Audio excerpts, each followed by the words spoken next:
Ashina basa upenyu wako wakakosha mwana wamai handina kunyepera pane kuti ndawafira tinosomanzwa maincidents tiri kubasa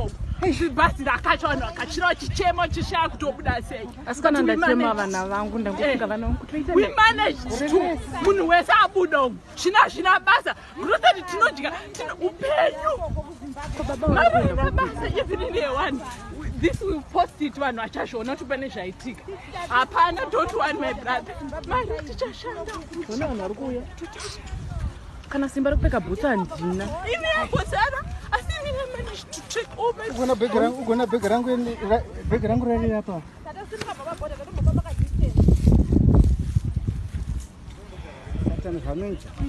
indangoona rangu rabudiswa bhegi radonha rangu riri padho handinoona kuramba kwataita kuenda kutrailakuchiroziva kuti tandandiise zvinhu kutraila tikaramba indaramba pabhuta pa ndangoona rangu ratobuda bhegi murume wake